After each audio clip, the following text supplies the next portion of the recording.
Welcome to Open Range. I'm your host, Gary. We're going to do something a little different today. We're in my kitchen up here in Washburn. And a while back, I made some bread in this very kitchen, and I had so much grief over it, I decided to get some professionals in the kitchen helping me and a professional camera guy. So we're going to do a little better segment this time, and hopefully we'll be able to actually understand what I was doing, because that was a little crazy the way I approached it last time. So today we're going to talk about how to make a great pie crust. A while back, we were at Jeane Vetsch's place, and we had some pie. It was like the most amazing crust. My wife, Dion, is obsessed with good pie crust. Sometimes I don't know the difference, but in this case, we had pie. The crust was unbelievable. And Jeannie Hall came over and brought some pie. And I said, would you do a show on how to make a great pie crust so I can steal your recipe? And she said, sure. So here we are. So before we get started, I was like the viewers of Open Range, get to know who's going to be on the show with me today. We're going to start with Jeanne Hall. So Jeanne, tell us a little bit about yourself. I got this recipe about 35 years ago from my sister-in-law, and she got it from a friend of hers when she lived in California.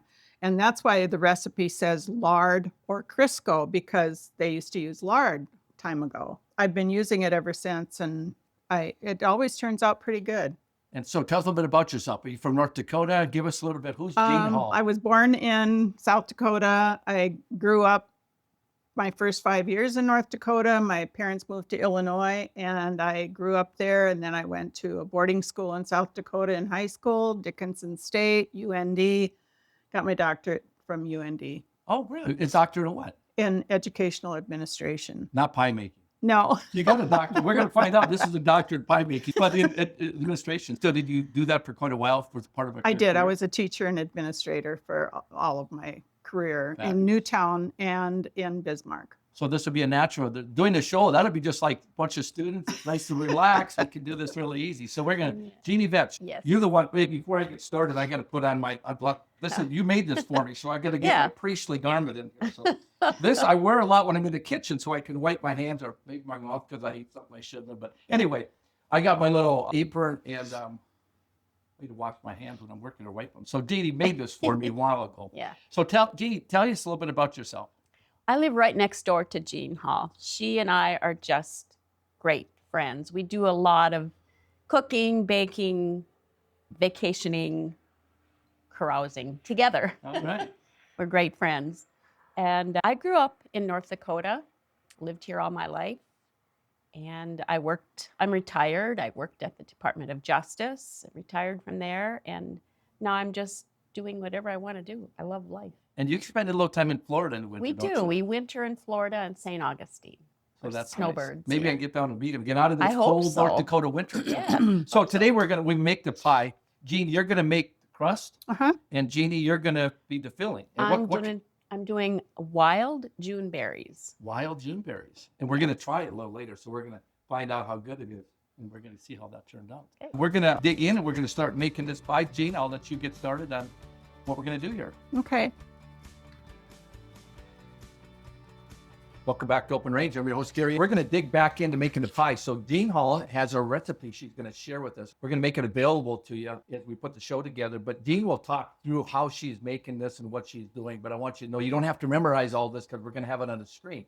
And if you email me, you can get a hold of me anytime, Gary@openrangetv.com. And I'll make sure I have this available and I'll forward it on to you. So just say, hey, I need it. In fact, I might even post it on the Open Range Facebook page as well, so with the show. So that'd be something we'll do. All right, so Jeanne, take it away. Tell us what you're going to do here. Okay. Over the many years, pie crust recipes have varied, and I've tried all different kinds, but this one really works the best for me, and it is so flaky.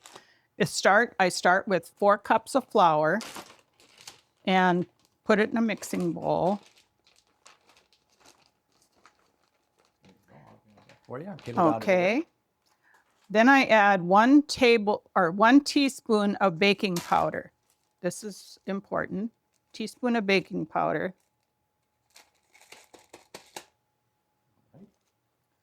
1.5 teaspoons of salt.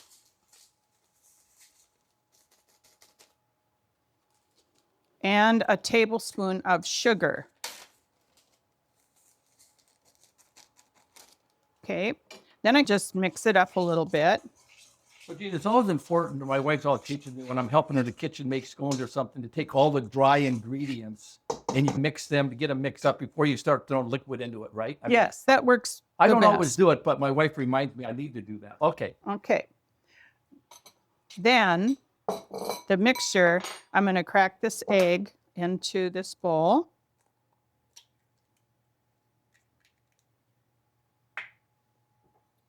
Mix that a little bit. You don't want to mix it too hard, but just very slim. Take a tablespoon of lemon juice.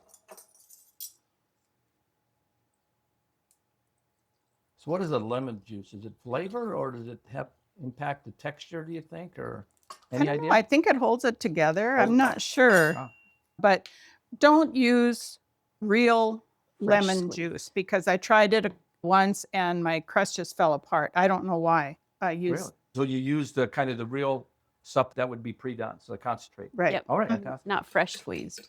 Not, If not I fresh was doing it, I'd squeezed. have seeds in it, so you'd be wondering what you bit into, and that'd be Gary getting the seeds in there. Then I need about a half a cup of cold water. And you'll notice we have ice cubes in there to keep it a little extra chill. So that's just a little tip you may or may not want. Okay, now it's ready. Next to First, do I the got to shortening. put my What do we shortening have in. there? This is Crisco. 2 cups of Crisco. 4 cups of flour, 2 cups of Crisco. Gene, when I'm an old meat cutter, and we used to render our lard all the time, and I know they used to use lard, and everybody's back to having beef tallow in burgers, and it was like, don't eat any beef fat, and all of a sudden we're wanting to do it. So really using lard, which I guess is pork rendered, but how do you find the difference between lard versus Crisco? Does it seem to make any difference to you? I'm not really sure don't? because I've never made it with No, lard. not made with lard. I always thought the lard, you could taste that lard flavor. It had a little bit of a flavor. Oh, they was say unique it. and had a little different flavor to it related to the lard. Yeah. So you could do either or. You're saying 2 cups of lard or 2 cups of Right. when you use Crisco. Actually, when I got the recipe, it just said lard. It did, huh? So, Okay. but I've never used And you lard. just use regular Crisco, not butter flavored or any stuff, Right. just straight up lard. Although my daughter has tried butter flavored Crisco on her pie crust before, and she said it was okay. So you're mixing it now. One of my questions is, so many people overmix. So when I make my bread, people just overmix everything so often. And I learned when you're doing pastries that it's really, you have to be careful not to overmix it because sometimes it gets so tough. when Right. you overmix it, doesn't it? Yes, you do not want to overmix it. And so what are you doing now? You're just breaking up the chunks of butter a little bit? Or not Yeah. butter, The Crisco, yes, just making little, So it's like pea size. Well, like little pea-sized. pea size. Okay, so you wanna Correct, get to Jeannie. that Thank point. you. So Yeah. you're just getting it broken up like that. Because when it comes time to rolling it and making it all come together, that becomes a challenge because if you overdo it. So you can see it's not overdone. That's about what you'd say is the right texture to it Yeah. at that point. Okay. So now I'm going to add the egg and the egg mixture. And I really never know if it's just enough or just right. And so I work it a little bit and try to get it mixed in. So often in baking, you have to, for the viewers out there, I learned when I made bread or when I do it, you have to make it 3 or 4 times to find out and say, wow, I didn't do that right or something. So it's really a process that you learn, and you got to do. You don't want to do it twice a year because you can't remember where you messed up. You need to do it multiple times. That's my experience. I made bread. I did it every day because you get, I got too water, and I'm gonna have to live with the consequences of it. You just finish it out, right? So then, And that's very true, Gary. You know, if it doesn't turn out good for you the first time, if you put too much water in, add a little more flour. If you don't put enough water mixture in, add a little water. so to your point is, if you got a little extra pie crust, no big deal. You could actually just roll it out, and I can tell what my wife Fiona do. She'd make a cinnamon crisp for me, and I'd be eating cinnamon crisp out of that pie Exactly. crust. Like So right now, I'm going to add a little more water around the edges. Oh, they got a piece of ice in there. I That's don't why you want. don't want to use ice, Gary. That's Right. why you didn't want to use ice, but Gary talked you into it. I apologize. So then, now it looks like this is going to be enough because I'm going to roll it out or take it out and knead it a little bit. So when you knead it, and just you got to get to this perfect point where it sticks together, but not too much. It's too wet because you're going to have to pull it out and put it in that pie plate, right? So Yes. getting that right texture is the right thing. Okay, so, we got this ready here. where's Need a little that flour. rag- That rag. A rag. I wanna Here's just- a rag right here. Oh, there it is. I want to just wipe this dry here. Yeah, that's a trick that I used to make a lot of mistake. I'd get too much flour, I'd get it wet, and I got the dough, and something would go wrong each time. And you got to find a process that works for you, and then do it over and over. Okay, I'm going to add some flour here, and then I'm going to knead this dough together a little bit here. And as you can see, it needs to come together. So, Gene, sometimes people will take, and let me ask you a question. I've seen where they take a dough to get it right in some pastry books where they'll take it now, put it in a bag, and put it in the fridge to cool it. You do not do that. 'Cause No. if you got your process down, but some recipes call for that sometimes, I think. in I some think pastries. so, but Yeah, I okay. don't do that. If you get it perfect all the time like you got, then you don't have to do it. And you try not to get too much flour in there from your tabletop. It doesn't matter if you get a little bit in, but No, it that's doesn't the idea. matter. You're doing it just to help it not stick on the table, pressure block. Do you want to do half of the dough at a time? And actually, this recipe makes 2 full pies, top and bottom. So if you need that, there's my little fancy Oh, cutter. okay. I got every gadget you can think of. If you ask for it. You just want to make sure all the dough is sticking together because, it's not a liquid. So the Crisco needs to make sure, you need to make sure the Crisco is all in there. And then I just roll it. And then divide it in half, about half. That look about half? Okay, so I'll put that in there for now, and then this will make a pie. Okay, top and bottom. So we're making wild Juneberry pie. Is that right? Tina? Right. That's correct. Oh my gosh, that's phenomenal. And I think I'm going to see if I can find some ice cream. We'll top it off with a little ice cream when we have a little dessert. And coffee or tea we'll have together. Too early to drink wine. We're doing this in the morning. Not for me it is, but for these ladies, I don't want to get them in trouble here. Never too early. Yeah. Okay. So then when you roll it out, you want to make sure you have enough flour on the bottom. I have a regular stone countertop at home.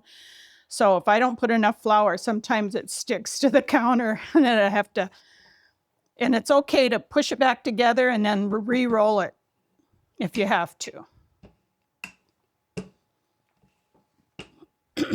And I use this rolling pin that belonged to my mother. It's like my favorite. Something doesn't turn out right, I blame the rolling pin. Mom, you messed up. It was Okay. your fault.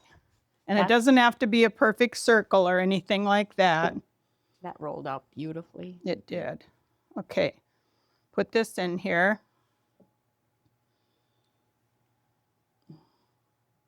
So I imagine I'm going to have to look. Now that I've watched this, my wife's going to now make me be the pie crust maker. She should be here watching this with me so that I can put it on her and say, yours didn't turn out like Jean. I don't know why, honey.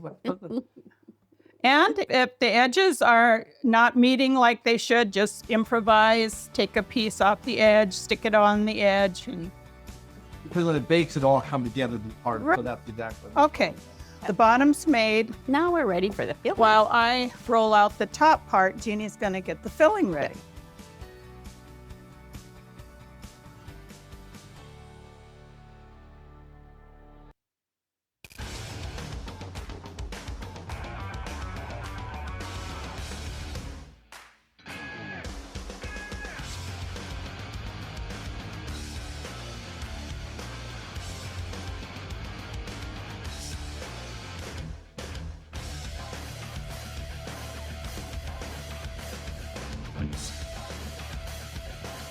Welcome back. We're going to start putting the filling in. So Jeannie Vetsch is going to take the dough, the pie crust that's in the pan. We're going to put the ingredients in, and then Jean Hall will lay the top on, and we'll finish up this pie here. So Jean, take it away.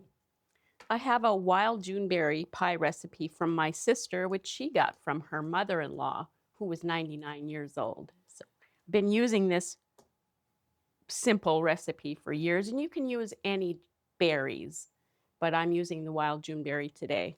So we start with the raw pie crust, and I put in 1/3 cup of sugar in the bottom, because these berries are very tart.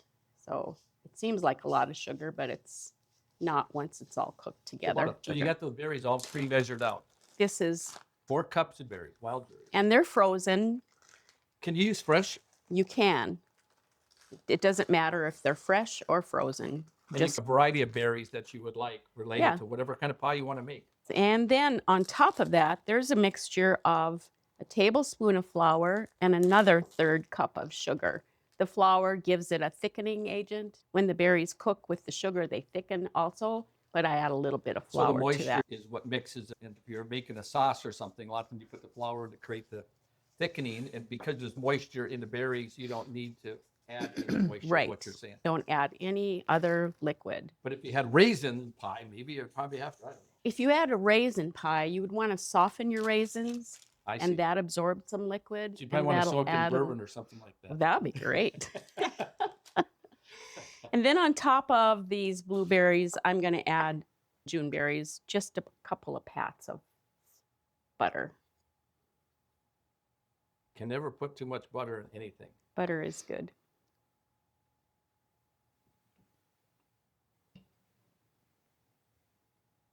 Okay, there is your filling. So let's review it again. So you had berries. First, you put the sugar in Oh, the you put a bottom. sugar in the bottom. I already forgot about that. See, that's how you screw things up. You got to follow the recipe. Put I sugar in heard the this. bottom. You put about 1/3 of a cup. 1/3 cup. Put the berries on top. And then you put the flour. I sugar mix a mixture. tablespoon of flour with 1/3 cup of sugar and sprinkle that over the top. Okay, and then you put the butter on top. Pats of butter. Yep. And now we're putting the top on. Now we're going to put Okay, the let me top move on. this over here. Try to move it over and not mess it up. Okay, I have the top rolled out. I flip it over and I'll make a couple of indentions in it just Oh, you to, did that before you put it on. I was wondering. I would have done it, and that's why it would look terrible. So you do Oh. it prior to it. That makes total sense to me now. okay, Learn something flip today. that over. Want to do the edge? Oh, you can do the edge. You have nice fingers at the edge. Okay, so then we put the edges together.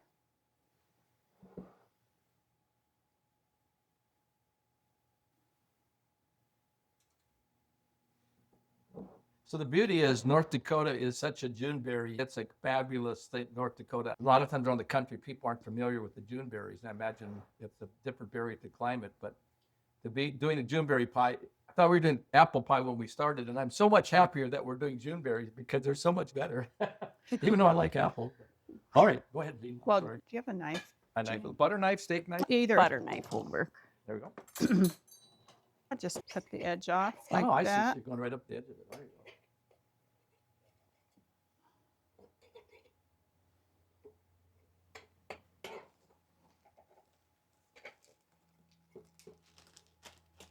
And sometimes I put milk on the top, but on this Juneberry, we sprinkle a little sugar on the top just to, So sometimes people can use an egg wash, and I don't know if you do it with pie. Would people do that at all? And if they did, what is the process for an egg washing? Is it just help brown it up a little bit? as an yes, example? and milk does too. And I milk does just too. use a little brush and I'll brush milk on. Milk too. on, or you can do eggs. And Yeah. I Yeah. think if you do eggs, you throw a little salt in it Yeah. or something Yeah. like that. Gives a shiny finish. I to see. Yeah, it makes it shiny. Very Mhm. good. So Yes. this ready to go in the oven? Ready to go in the oven. Well, It's ready to go. You get it in. I'll open the door. I'll get it ready for you. Here we go. Gary's dirty oven. And it's set at 350. So it's set at 350. is what we bake it in. How long is this going to bake? Hour and 15 minutes. 1 hour and 15 minutes. It's going to be in the oven. So when this pie gets done, we're going to come back and we're going to sample it along with some good vanilla ice and coffee. Stay tuned. We'll be right back. We had the extra pie crust. I decided, why not make another pie? I got a whole bowl of apples here somebody gave us. I recruited my wife Dion to come here and help, and she helped get some apples straightened around. We're going to put an apple pie together and put another pie in the oven. Jeannie, go ahead. Take her away. Okay, Dion peeled all the apples and we got them in the bowl and added some sugar, flour, a little bit of salt, some cinnamon to taste. And now I'm going to dump that mixture into the pie crust that we rolled out. And you guys put extra sugar, and you said the apples were just a little tart. So to one of your points, Jean, is you always want to taste your apples and say, I think I need extra sugar, unless you're like tart pie. I don't mind tart as long as you have a lot of extra vanilla ice cream put on top of it. I like the ILMO with it. Here we go. Okay. And Dion's going to add some butter to this. Of course, everything tastes better with butter. That butter, that's it. That's the answer.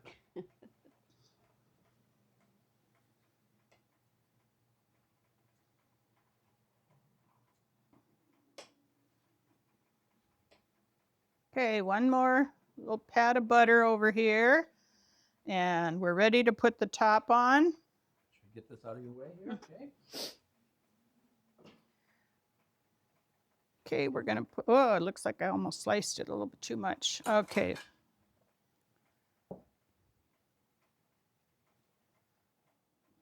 There we go. You're going to do the edge deal? Okay. Okay. Here we go. Okay, Dion's going to do the edge, What's just the edge? however you want to do it.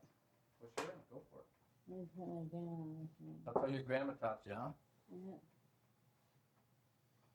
I always think of Valley City. There's a pie place by one of Tower City. They have a truck stop there. They have the best pie. So when we're traveling, we go through Tower City, we pull in at the Senex station there, and they make the best pie. And so we're regularly driving down the road when we're heading east from Bismarck, and we stop and have pie while we're driving down the road. And of course, I'm multitasking, so I'm eating pie and ice cream while I'm driving, probably making a phone call. So I get a little trouble that way. So we're going to put something on the top of that pie crust when we're done, or we're going to put some sugar on it? Sugar, yeah. Toast her up. I got to make sure I got my oven ready to go. I'm going to have you finish. Okay. I'll have you finish. Sounds good.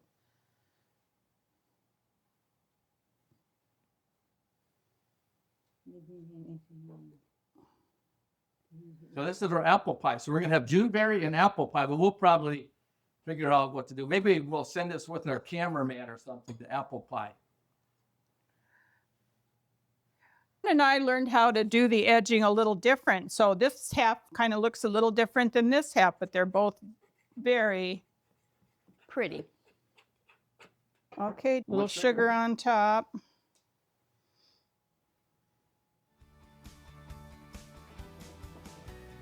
And the apple pie is Okay, done. get that in the oven and we'll put it on the top. We might have to do some rotating here. There we go. Okay. U.S. Cattlemen is a member organization that each member has a vote in anything we do with policy.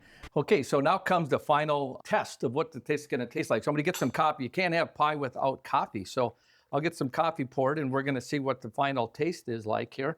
I'm not going to be the first. I'm going to let Dion be the first judge of it because I know she's fussy and I can see Gary's coffee cup here has a bug in it. So not that one, but this one here. I don't like protein with my, I did clean these before I did it, but I don't know what I did. So here we are. So now it's time to dig in and see what this pie crust is going to taste like. Okay, Juneberry's got to be good. So here we go. Okay, Oh. here we go. I just eat the pie alone. Here we go. Let's hear what you have to say. Wow.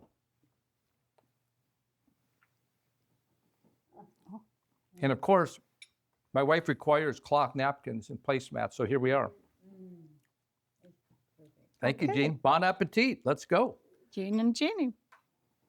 So, what I'm after is we're going to do this show on around food, around the dinner table, called Table Talk. So, to finish up this section of our food where we made this pie, Jean and Jeannie, we're going to sit around the table and talk a little bit. And I really want Jean to share a little bit about, she's got a grandson that does bull riding. I've done segments on the show with Chad Berger, Bucking Bulls. And Chad, I'm doing a series of interviews with him on my segments that I have on Friday nights called On the Horn. We still got to record some of those segments. Jean, tell us a little bit about your grandson because he's a bull rider and we're going to get a picture up on the screen of him so he can see what he's like. So tell us a little bit about him. Okay, my grandson, Wynn Lawrence, lives out on a ranch in Whitehorse, South Dakota. He is a member of the Cheyenne River Sioux tribe, which his dad is. My daughter, his mother, is from 3 affiliated up north. and I was raised on Standing Rock. But we are going to the Indian National Finals Rodeo. As a matter of fact, they left today because my daughter made it in the breakaway and they're hauling horses, so they had to leave a couple of days early. And Wynn is a junior in high school. He's 16 years old, and he won the junior high national bull riding last year at the Indian National Finals in Las Vegas. And so he's riding the adult, and which he did last year too. He rode the adult bull riding last year also and placed. So he's just doing adult this year and he's doing really well. And how old is he, did you say? He's 16. So does he have aspirations of going to Las Vegas at the rodeo finals in December they have every year? Is that He his sure aspiration? Is does. that's a Super Bowl, if you will, isn't it? Yes, it is. And he sure does have aspirations. I've never seen anybody so dedicated to working out and watching what he eats. He measures his food. He eats enough protein. He's got a workout section in the garage that he works out in and practices all the time.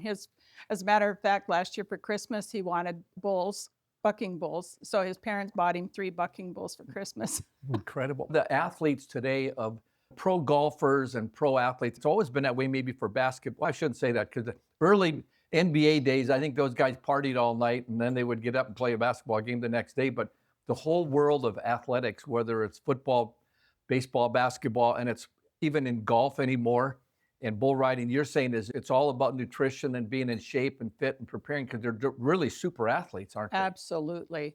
And his other aspiration is to be a saddle bronc rider. And his grandpa, my husband, rode saddle bronc and was a state champion. And so he wants to ride saddle bronc, and he has started in high school doing it, but I think he's going to keep on doing that. So bull riding, I would be fearful every time I see these bulls, and they're not small little things. They're not little dogs. I They're know. big 2,000-pound animals that are wound up. My heart beats every time he has to ride a bull. It's all about the 8-second ride, isn't it? Yes, That's it is. incredible. Yeah. And so when is this again that he'll be competing? It starts on Tuesday. The first performance is on Tuesday in Las Vegas at South Point Arena, and then it concludes on Saturday. Maybe what we need to do when he gets back, and he gets up to Bismarck, we should record a show and find out how he done and talk about it. Maybe there's some video or some footage or some pictures we could do a little bit more story on him. That'd be fabulous. Oh, awesome. That'd be great. All right. We also have Jeane who helped do the filling. So by the way, the wild berries are phenomenal. Oh, good. You didn't tell us before where you grew up and where you're from, and give us a little bit more background on that. I grew up in Linton, North Dakota. Graduated high school there, moved to Bismarck, North Dakota. Been here since 72. You're now retired I am retired. and you go to Florida. I do. That's terrific. And when I retired, I took up golf lessons so I could play with my husband. And he took up golf a little later in life, didn't he? Did. Jim was a big elk hunter for years, did all that. And this is the first year he isn't going elk hunting. Just decided he's done with that chapter. I would have liked to have him in here and have him talk a little bit about, he had a experience where on his bucket list, he did a Iditarod, went up and watched the Iditarod and worked as a volunteer, didn't he? He did. He was up there for the whole Iditarod race, and he volunteered, and he went from station to station and helped the runners, the dogs, every stop that they made. He helped them lay the bedding that they needed to rest the dogs on, and he'd pack up the camp, and then he moved to the next site, and he just followed them through. The whole 1,000-mile race. And the thing about it is it's amazing what he shared about the animals, the dogs, and how people go, oh, you're abusing them or whatever, but it's really quite remarkable. It is. How We have vets on site at each stop, and those vets check those dogs very carefully and make sure they're healthy before they're allowed to continue the race. I thought it was interesting when he shared how they really vetted him. So he had to go to Montana with the lady he was working with competing. And he had to spend time with her out there. And so they don't just let anybody come in and get involved out there. They're lawyers and doctors and all kinds of professions and just everyday people that chose to go out and be a part of it. Tried to get him in. Here's his slice of pie, but we couldn't get him in. So he'll have to just do it later. So maybe we'll save it for our camera guy here, Sinclair, when he's all done. So do you have anything you want to say about the pie and the ice cream or about these two ladies that made this pie? Great way to spend the morning. It's fun. That's fantastic. Thank So, you, Gary. yes. Thank you for Yes. being a part of it. So we're going to try to do a cooking class or cooking school, part of what my show Open Range will be doing. And this is the beginning. So this was a practice run. So all you viewers out there, you're not going to have part of the pie, but we're going to post the recipes online. We'll actually talk about the apple pie, the pie crust, and so that you'll be able to say, let's try to see if we can make pies good. Good luck with that. I'm your host, Gary Emineth. Thanks for joining us.